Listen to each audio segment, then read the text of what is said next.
Nous voulons te dire merci, Père éternel. Nous voulons te rendre gloire.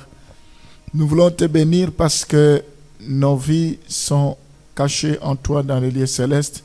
Merci parce que nous marchons la tête haute, parce que nous savons que tu es celui qui ne dort ni ne sommeille.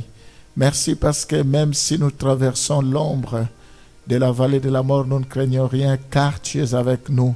Tu as dit dans ta parole, je ne te délaisserai point, je ne t'abandonnerai point, je serai avec toi jusqu'à la fin du monde. Merci Seigneur, parce que ton bâton et ta houlette nous rassurent.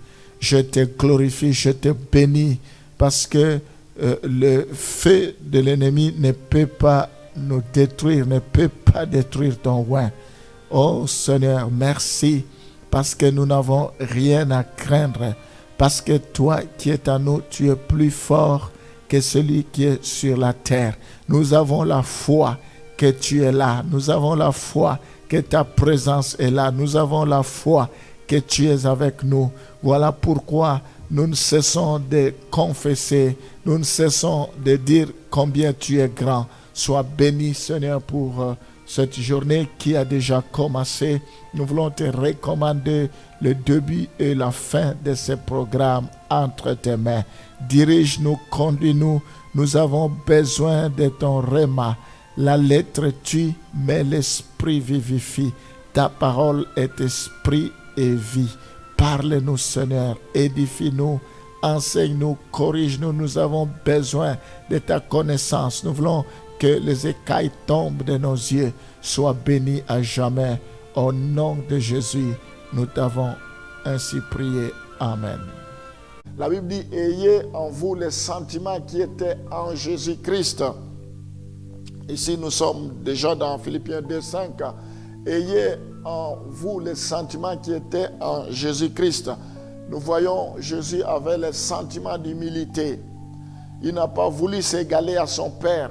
Il s'est humilié jusqu'à accepter la mort à la croix. C'est alors que Dieu l'a souverainement élevé. La volonté de Dieu est que Dieu résiste aux orgueilleux. Il fait grâce aux humbles. Voilà ce que Dieu a déjà préconisé, préétabli pour nous. Ce que nous devons chercher, c'est à nous de marcher sur cette trace parce qu'il est le chemin. Nous devons nous conformer à sa parole. La volonté de Dieu est que nous ne puissions pas nous conformer à ce siècle présent. La volonté de Dieu est que nous ne puissions pas éteindre le feu de l'esprit, que nous puissions prier sans cesse. C'est la volonté de Dieu, que nous puissions prier, que nous puissions jeûner, que nous puissions écouter la parole de Dieu. La Bible dit, n'abandonnez pas vos assemblées comme c'est la coutume de quelques-uns, que nous appartenions à une église.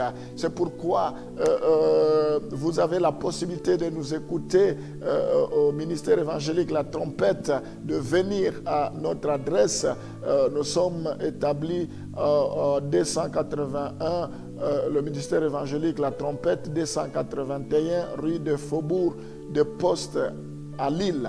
Donc c'est là que vous pouvez nous trouver. C'est le métro CH Era Santé, le terminus. Nous sommes à 5 minutes du terminus.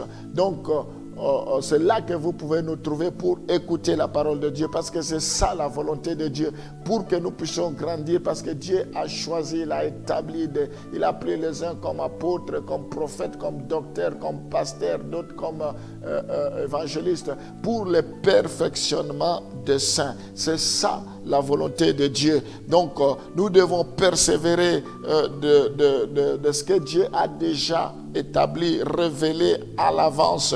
Pour nous, il faut que nous puissions nous conformer à cela. C'est important que nous comprenions aussi qu'il y a des choses que Dieu a déjà révélées. Nous devons savoir que Dieu désire que nous marchions dans la sainteté, parce que nous sommes des vases d'honneur. Nous ne devons pas nous corrompre.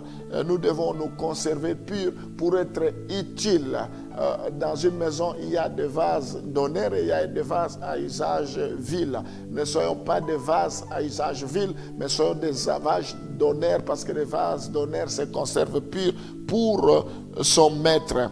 Donc, nous pouvons encore lire la volonté de Dieu dans 1 Pierre chapitre 1, le verset 15 à 16. Mais puisque celui qui vous a appelé est saint, vous aussi soyez saints dans toute votre conduite.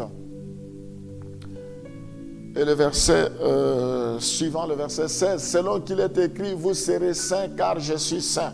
Voilà la volonté de Dieu, il est saint. Celui qui nous a appelés est saint. La Bible dit, quiconque invoquera le nom du Seigneur doit s'éloigner de l'iniquité parce que notre Dieu est saint. Il est saint, il est saint.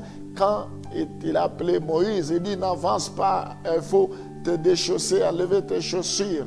Parce que le lieu où il était, c'était un lieu saint.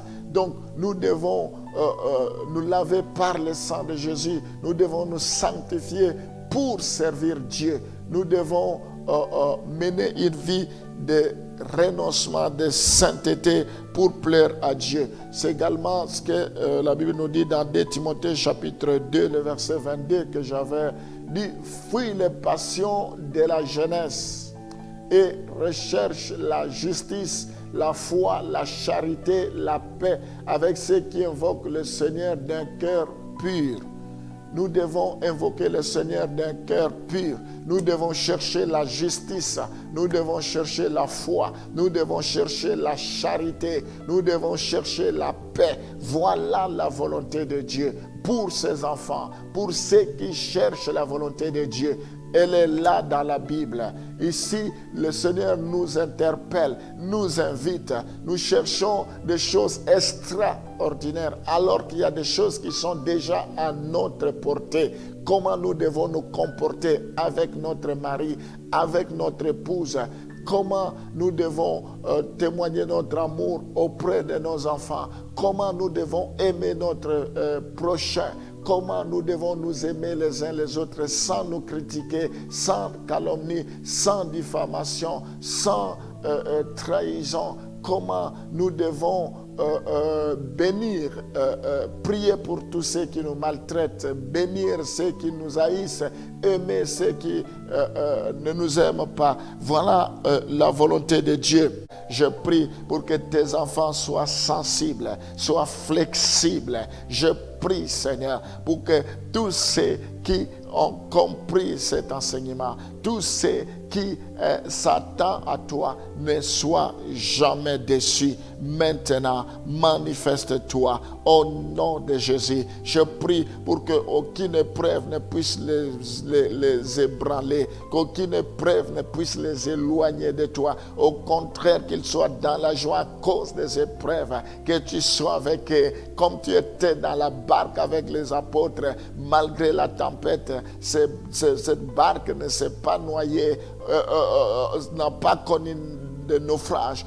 Bien au contraire, tu t'es levé et tu as dit, vent, silence, tempête, tais-toi. Je prie parce que tu es dans leur vie. Maintenant, je m'oppose à toutes sortes de tempêtes, à toutes sortes de vents. Que cela s'arrête au nom de Jésus. Tous ceux qui ont perdu l'espoir, maintenant qu'ils retrouvent l'espoir dans le nom de Jésus. Tous ceux qui pensent avoir perdu, que je récupère ce qu'ils ont perdu et que cela leur soit donné maintenant. La Bible dit, je vous restituerai les années que les Jaleks, que les souterrains ont volées dans le nom de Jésus. Que cela leur soit restitué. Je prie pour que cela, qu'ils retrouvent les années qu'ils ont perdues, qu'ils retrouvent les bénédictions qu'ils ont perdues, qu'ils retrouvent le temps qu'ils ont perdu. Je prie pour que la gloire de la seconde église soit plus grande que celle de la première. Seigneur, je prie maintenant pour que ça soit un nouveau départ, une nouvelle saison, que cette nouvelle année soit leur apporte le bonheur, la santé, la prospérité, le succès, que cette nouvelle année leur apporte une nouvelle impulsion, que ce soit une nouvelle saison. Oh, manifeste-toi maintenant dans le nom de Jésus. Nous t'avons ainsi prié. Amen.